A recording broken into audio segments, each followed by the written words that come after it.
katambay, good morning, good morning, good morning, good morning, good day all mga katambay. Ang petsa pala natin is August 12, 2026.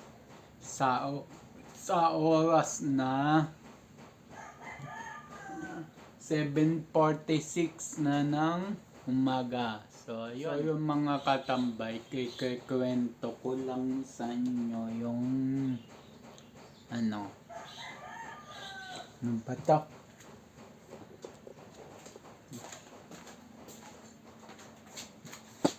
Mamaya na ako magsasaing, maaga pa naman. Kape muna ako. Akala ko makakapag-walking na ako kanina, day 21 ng walking. Kasi nakasapatos na ako kanina.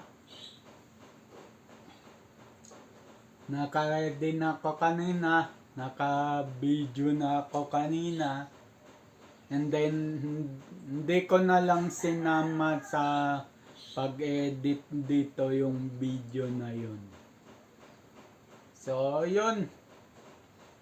Ang dahilan ko kasi bakit hindi ko sinama. Paglabas ko ng gate, biglang ulan. Pagkatanggal ko ng sapatos medyas, yun, tumigil ulan, umaraw saglit. So, para hindi masira yung ano ko, yung ano bang tinatawag doon, yung sinusunod ko,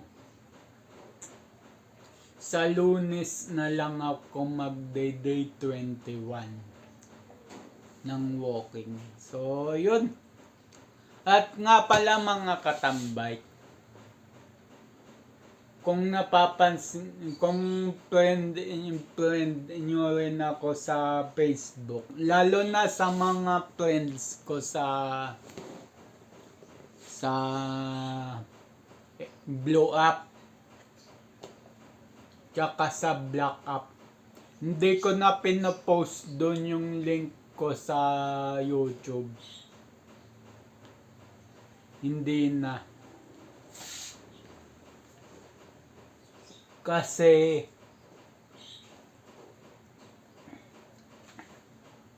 ang FB ko ay ang focus muna ako. Ano ba yun? Anong focus? Basta yun. Hindi, nasa dulo na ng dila yun, sasabihin ko, hindi ko masabi-sabi. So yun. Hindi ko na may post yung link ng upload ko ng YouTube sa Black Up tsaka sa Blue Up. So, sa White Up ko na lang na ipopost. May kasi ko, dalawa FB ko. FB Blue tsaka FB White. So, sa FB White, tuloy-tuloy ang post ko. Kasi hindi yun.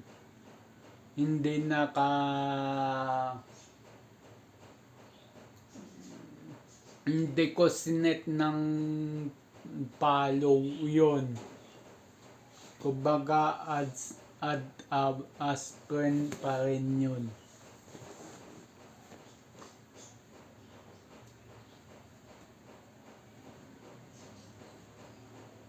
So, yun.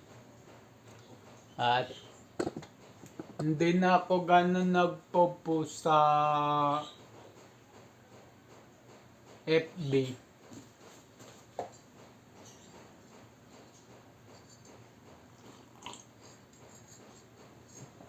So, yun mga katambay.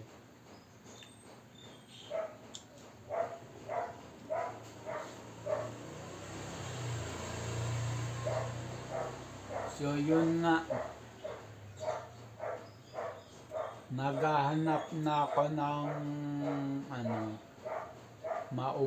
mauupahan. Kahit single lang, ako lang mag-isa. In total, may hindi naman trabaho, may sideline naman na ako. Siguro kaya ko naman i-sustain sarili ko.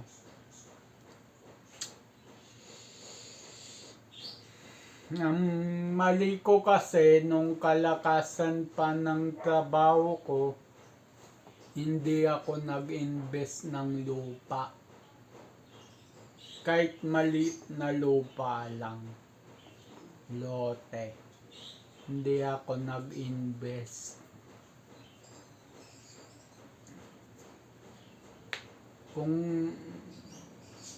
Kung naipon ko pala yung mga sinesweldo ko noon, malamang kahit maliit na lupa, nabili ko na eh.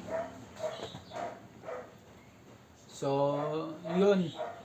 Naisip ko lang ngayon, laking panghinayang.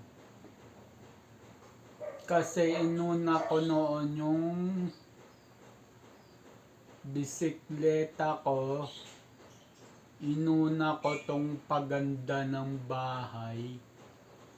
Hindi ko na dati naisip yun. Ang nasa isip ko nun, forever naman ako dito sa bahay na to.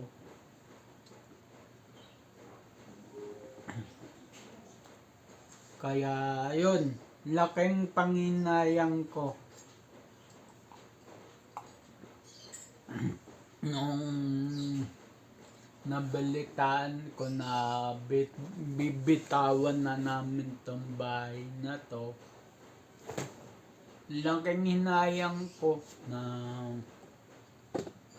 hindi nakapag-invest ng lupa nung kalakasan pa ng trabaho ko at nakapag-ipon ako. Ako kasi tao noon na hindi nag-iipon, gastos dun, gastos dito. So ganun ako dati. Ngayon, na-realize ko na hindi pala maganda yun, walang ipon. Maganda sana kahit maliit na lote lang, invest ko,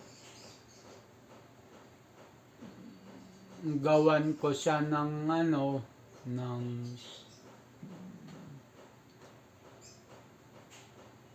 kung may bakod na, mas maganda.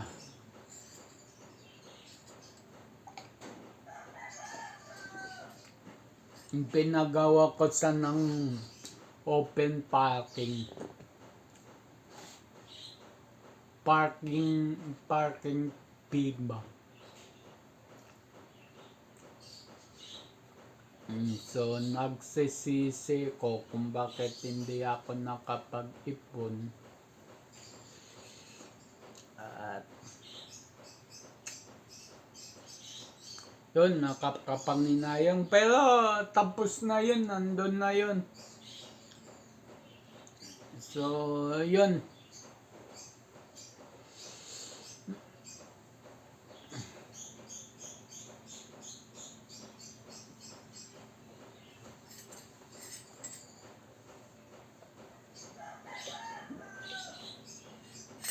So yun, ubos na ang aking kape. So yun, ikikwento ko pa sa inyo na kaya naisip kong kumuha ng paupahan. Kasi sa bahay sa Caloocan, hindi na ako welcome dun. Dito sa bahay na to, hindi na rin ako welcome. Siguro mali lang iniisip ko Sana nga mali iniisip ko na yun. Pero yun na talaga. Kahit mali man iniisip ko, kasi kahit mali man iniisip ko, talagang ibebenta na ng nanay ko to yung bahay. Kasi wala na siyang panghulog sa pag-ibig. Opo, aminado po ko doon na nuhulugan namin to sa pag-ibig. And then, kwento ko lang din, yung tatay ko naguhulog nung natigil siya sa trabaho, na blacklisted tatay ko, and then pinadala na kami ng notice nyo ng pag-ibig na dapat umalis na kami.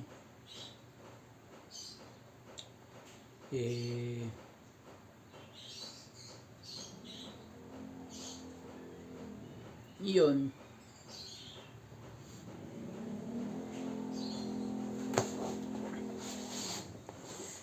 Sinalba ng kapatid ko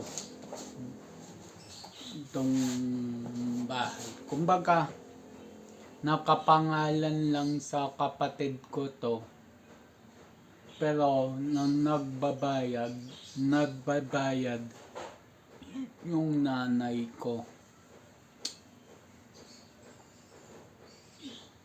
So, madali sabi ko, borrower lang yung kapatid ko.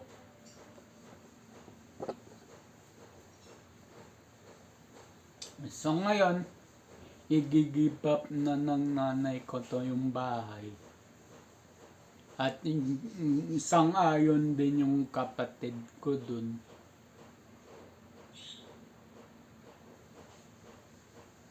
Ngayon,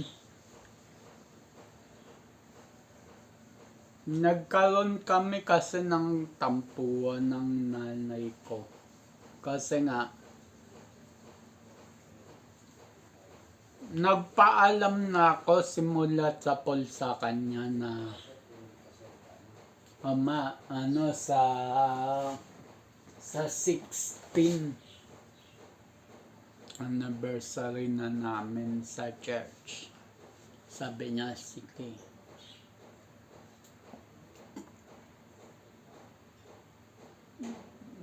Ng gabi maaga ako matutulog. And nagbago ihip ng hangin na kinukulit ako ng nanay ko na kesyo daw may senior night sila. Oo, talaga naman. Kinumperm ko sa tiyahin ko na may senior night sila. And then, ang oras nyon, alas 10 ng gabi ko siya ihahatid. Tapos, baka alas 12 ng madaling araw ko siya ibabalik. Tapos sabi ng mother ko, doon na daw ako matulog. At alis na lang ako. Sa isip ko, ang layo ng biyahe. Ang layo ng biyahe. Nandun yung kapatid ko, marunong din mag-e-bike. Nandun din tiyahin ko, marunong din mag-e-bike. So sabi ko, ako lang ba inaasahan sa pamilya? Although hindi ako nagre-reklamo. Kung magkakasabay-sabay man lang, doon ako magre-reklamo. Kasi gusto ko maka-attend talaga sa church, sa gawain ng church, sa totoo lang.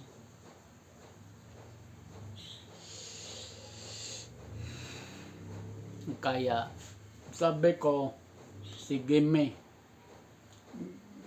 hatid sundo kita dyan sa Sabado sa 15 ng gabi. Pero, uuwi din ako dito. So, ngayon, at hindi siya pumayag, gusto niya, doon ako matulog. Pinagigiitan niya na doon ako matulog. Sabi ko, safe naman dadaanan ko eh.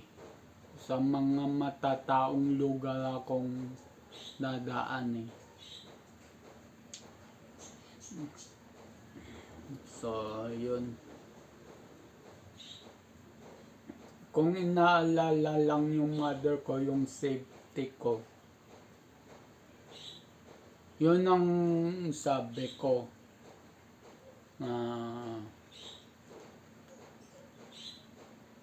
Yun nga.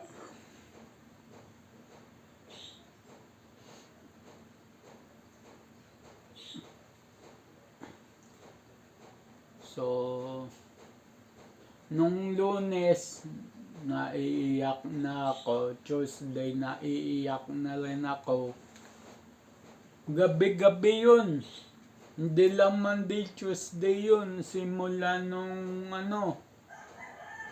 2016, 2015 simula naghiwalay yung magulang ko. Naiiyak na ako nung gabi-gabi. Pero hindi ko na lang pinapakita sa inyo kasi ayoko pati kayo maapektuhan. Gusto ko good vibes lang tayo dito.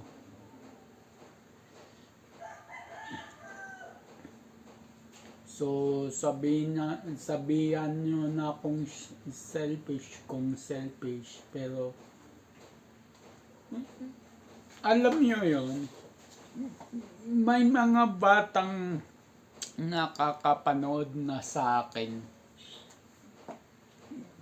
na ayokong haluan ng negative vibes tong channel ko. So,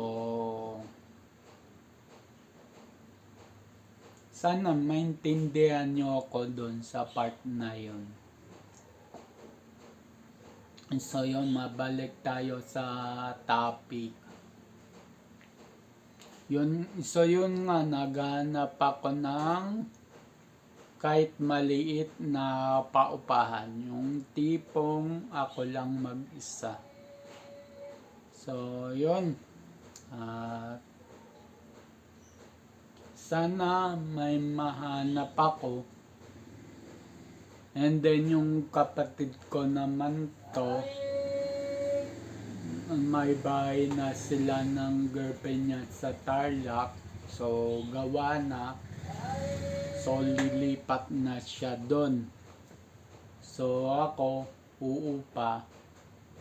Dito lang sa area ng Novaliches kasi ayaw kong baguhin yung address ko. Sa totoo lang, napakahirap.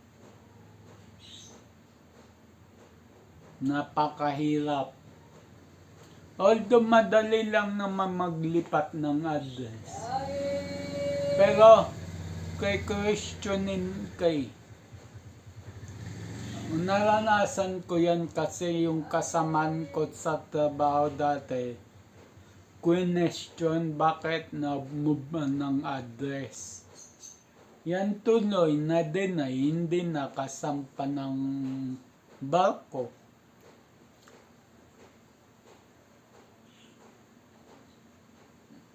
Hindi sakay ng airplane.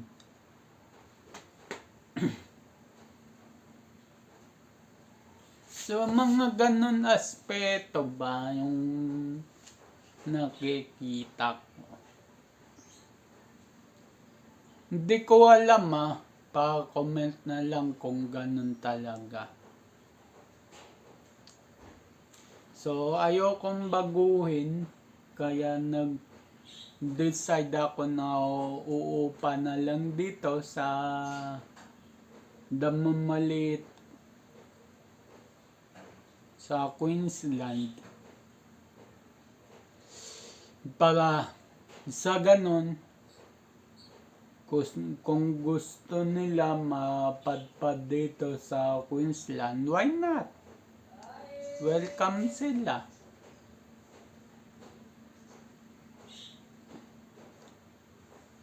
So yun, tapos na ako magkape,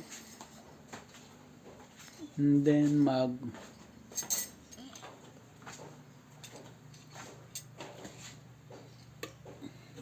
magpupuno muna ako ng tubig inumin bago ko magsasaing. So yun.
So ayun mga katambay,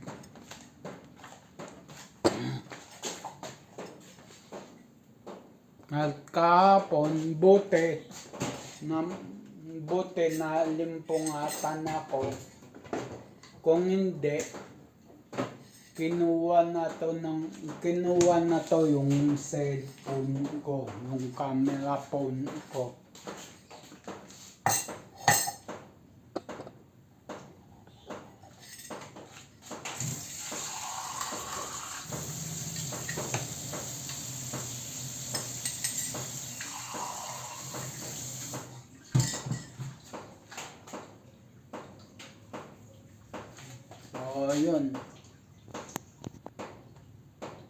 So yun mga katambay,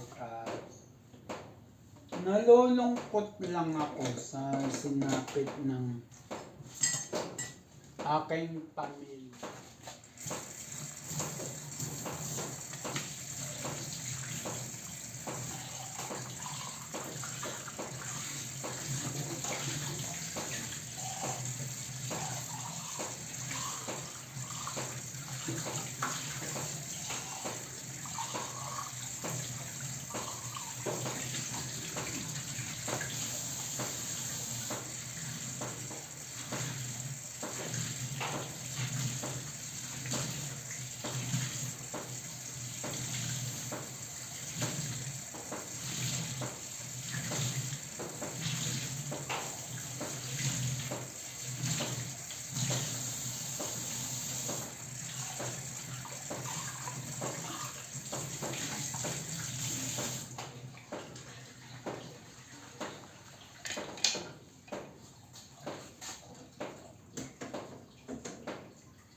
Tatlo na ano Bali, okay lang yun.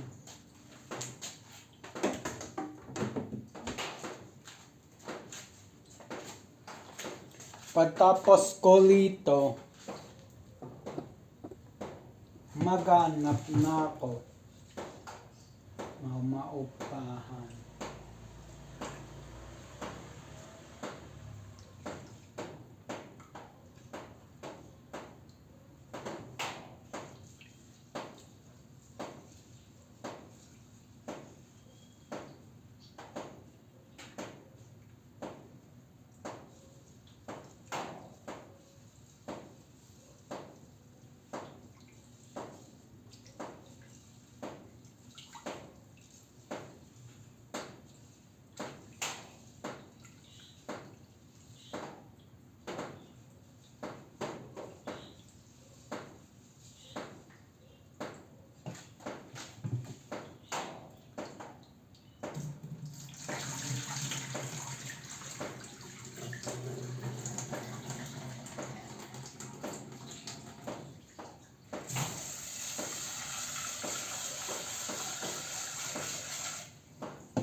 So, ayun mga katambay, tapos na akong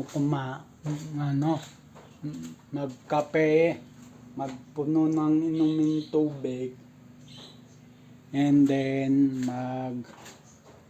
magsaing. So, yun mga katambay. At, yun nga. Baka sa labas na rin ako kumain mamaya pag hindi maulan.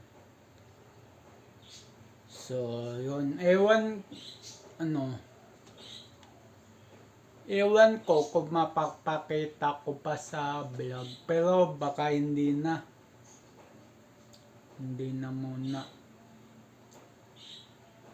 So maghanap na ako ng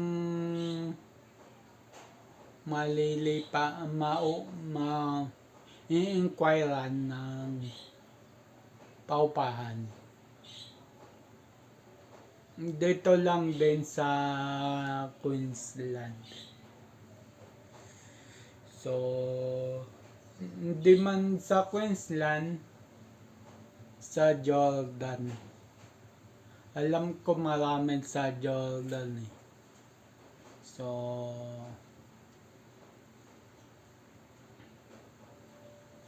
yun. At sana lang makahanap na ako.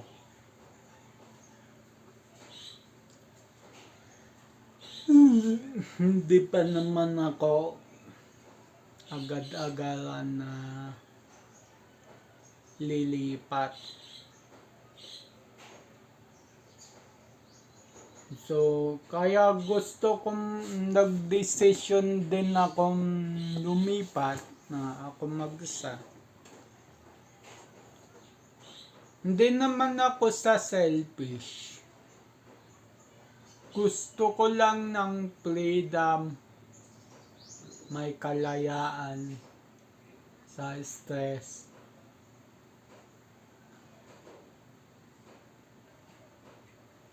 Gusto ko lang ng ganun.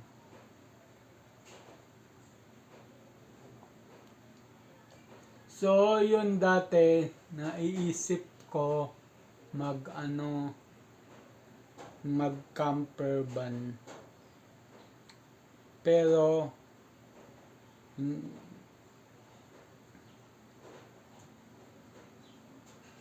hindi pa sapat yung iniipon ko ng pambili ng camper van. Napakamahal ng camper van. Although pangarap ko yun, oo, camper van. Pero isang tabi ko lang muna ngayon kasi wala eh, zero ko eh, walang-wala ako ngayon. Gaya nga ng sabi ko, hindi ako nakapag-ipon nung kalakasan pa ng aking trabaho. So, kung makakapag-ipon lang ako nun, malamang kahit may 50 square meter na lupa lang ako. So, ayun.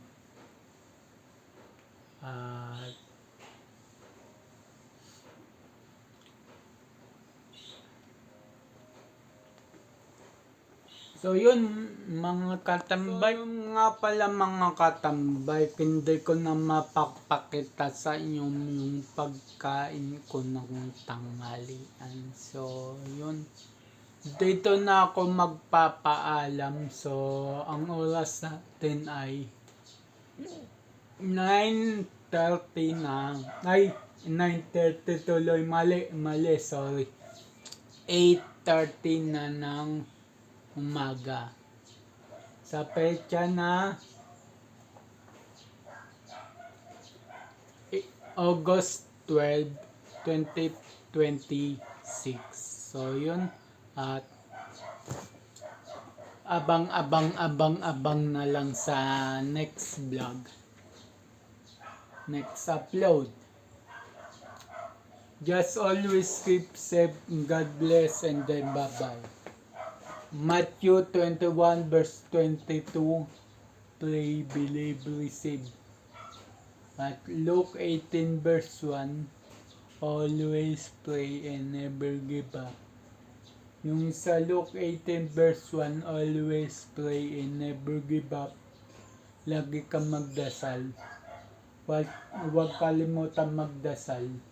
At kahit anuman unos o pagsubok sa buhay, wag na nating susukuan, laban lang. At iwas sa mga negative vibes. So, ayun. At bye-bye.